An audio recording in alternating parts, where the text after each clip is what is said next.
قریش کے نمائندے قرآن مجید کے کلام کی طاقت کو دیکھ کر سمجھ چکے ہیں کہ بادشاہ کا فیصلہ ان کے حق میں نہیں ہوگا۔ نجاشی نے مسلمان پناہ گزینوں کو قریش کے حوالے کرنے سے انکار کر دیا ہے۔ آج کا عنوان: سچی بات تو یہی ہے جو تم لوگوں نے کہی۔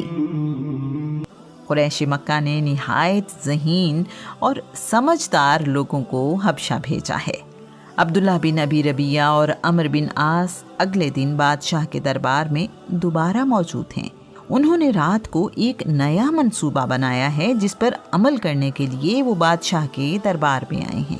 اس کے لیے انہوں نے خوب تیاری بھی کی ہے۔ انہوں نے بڑی سمجھداری کے ساتھ بادشاہ کو عرض کی ہے: بادشاہ سلامت، آپ ان لوگوں سے پوچھیں کہ عیسیٰ ابن مریم کے بارے میں ان کا عقیدہ کیا ہے۔ یہ بہت گہری چال ہے کیونکہ نجاشی بادشاہ مسیحی ہے۔ قریش کو معلوم ہے کہ عیسیٰ کے متعلق مسلمانوں اور مسیحیوں کے عقیدے میں فرق ہے۔ انہیں یقین ہے کہ عیسیٰ ابن مریم کو خدا ماننے والے انہیں خدا سے کم کسی رتبے پر قبول نہیں کریں گے۔ اللہ کے نبی عیسیٰ کے متعلق مسلمانوں کا عقیدہ سن کر بادشاہ ناراض ہو جائے گا اور مسلمانوں کو حبشہ سے نکل جانے کا حکم دے دے گا۔ وہ حبشہ اسی مقصد سے آئے ہیں۔ بادشاہ نے ایک بار پھر مسلمانوں کو اپنے دربار میں طلب کر لیا ہے۔ مسلمانوں کو بادشاہ کے دربار میں دوبارہ طلبی کا حکم ملا جس سے وہ پریشان ہیں۔ انہیں اندازہ ہے کہ مکہ سے آنے والے قریشیوں نے نئی مصیبت کھڑی کر دی ہے۔ انہیں عیسیٰ کے بارے میں سوال کا پتہ چلا تو سوچنے لگے ہیں، اگر بادشاہ ہمارے جواب سے ناراض ہو گیا تو کیا ہوگا؟ ہمیں نجاشی کو اس بارے میں کیا بتانا چاہیے؟ سچ بولنے پر بادشاہ کے ناراض ہونے کا خطرہ موجود ہے۔ کیا وہ ہمیں اپنے ملک سے نکل جانے کا حکم دے گا؟ کیا وہ ہمیں قریش مکہ کے حوالے کر دے گا؟ پھر وہی ظلم و ستم، پھر وہی مصیبتیں۔ قریش تو پہلے ہی سانس نہیں لینے دیتے تھے، اب تو زندہ ہی نہیں چھوڑیں گے۔ کیا اللہ کی زمین ہم پر تنگ ہو گئی ہے؟ رسول اللہ کے تربیت یافتہ مسلمانوں نے جرأت مندانہ اور درست فیصلہ کیا ہے۔ انہوں نے طے کیا ہے کہ نتیجہ کچھ بھی ہو وہی بیان کریں گے جو رسول اللہ صلی اللہ علیہ وآلہ وسلم نے انہیں بتایا ہے۔ نجاشی کے دربار میں اللہ کے نبی عیسیٰ کے متعلق جعفر ابن ابی طالب کہہ رہے ہیں: بادشاہ سلامت، ہمیں رسول اللہ نے بتایا ہے کہ عیسیٰ علیہ السلام اللہ کے بندے اور اس کے نبی ہیں۔ عیسیٰ اللہ کی طرف سے روح اور کلمہ ہیں جسے اللہ نے پاک دامن بی بی مریم کو بھیجا۔ یہ سن کر نجاشی مسکراتے ہوئے ایک تنکا اٹھا کر کہہ رہا ہے: خدا کی قسم، عیسیٰ اس تنکے کے برابر بھی اس سے زیادہ نہیں جو تمہارے نبی نے تمہیں بتایا ہے۔ سچی بات تو یہی ہے جو تم لوگوں نے کہی ہے۔ عبداللہ بن مسعود اس موقع پر نجاشی کے دربار میں موجود تھے، بیان کرتے ہیں: نجاشی جعفر ابن ابی طالب کی گفتگو سن کر بہت متاثر ہوا۔ اس نے جعفر کی تعریف کی اور ہماری موجودگی میں رسول اللہ کی رسالت کی گواہی دی۔ نجاشی نے کہا: بے شک محمد بن عبداللہ وہی نبی ہیں جن کی بشارت انجیل میں عیسیٰ نے دی تھی۔ اس کے بعد نجاشی نے مسلمانوں کے لیے مکمل اور مستقل پناہ کا اعلان کر دیا ہے۔ اس نے یہ حکم بھی دیا ہے کہ مسلمانوں کو تنگ کرنے والے کو سزا کے طور پر جرمانہ کیا جائے گا۔ نجاشی دربار میں موجود تمام لوگوں سے کہہ رہا ہے: میں گوارا نہیں کرتا کہ مسلمان پناہ گزینوں کو کوئی تکلیف دوں، خواہ اس کے بدلے میں مجھے سونے کا پہاڑ ملے۔ خدا کی قسم، میرے رب نے مجھے بادشاہت لوٹائی تو مجھ سے رشوت نہیں لی۔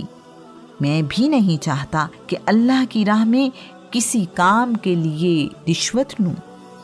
نجاشی نے تمام تحفے قریش کو واپس کرنے کا حکم دیا ہے۔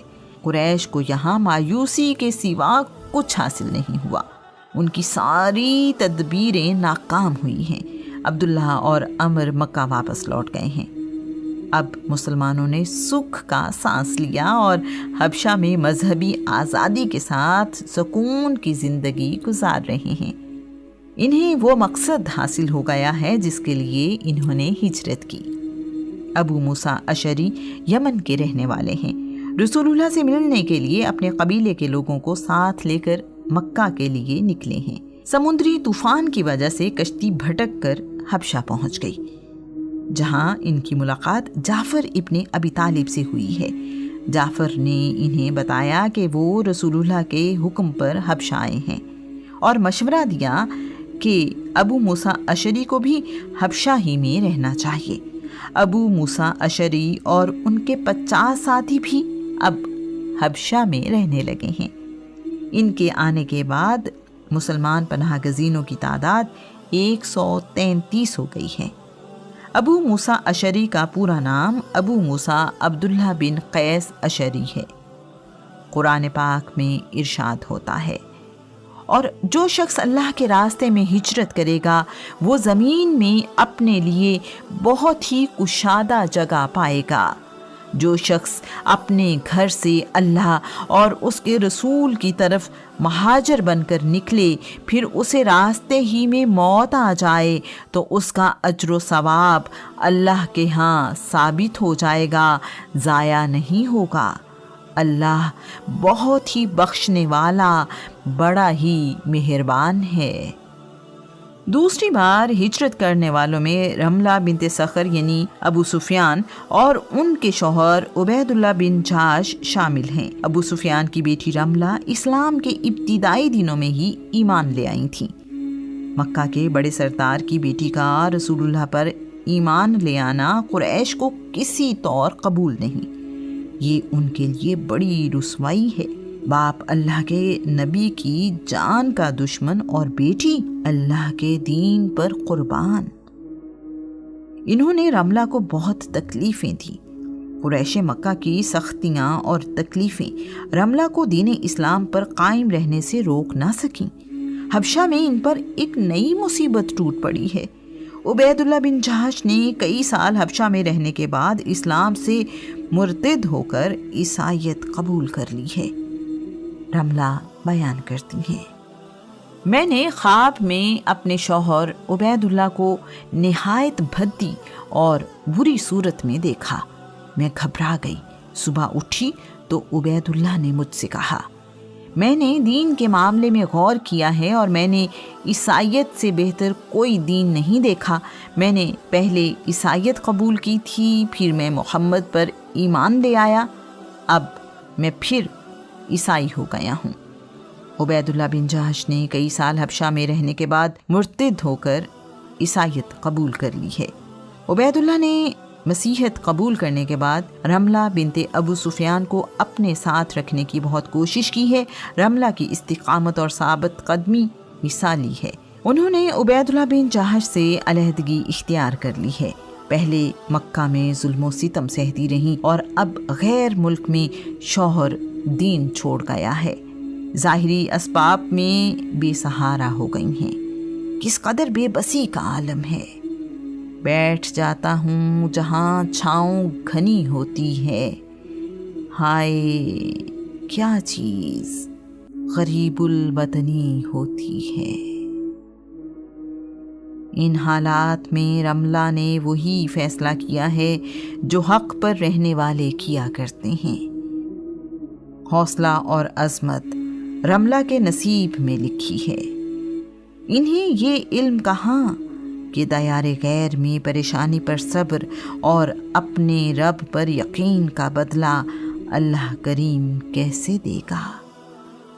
تاریخ رملہ کو ام حبیبہ بنت ابو سفیان کے نام سے پہچانتی ہے۔ جیسے جیسے اسلام کے ماننے والوں کی تعداد میں اضافہ ہو رہا ہے، ویسے ویسے قریش کی رسول اللہ سے دشمنی بڑھ رہی ہے۔ قریش کے سرداروں اور رسول اللہ میں فاصلے دن بدن بڑھ رہے ہیں۔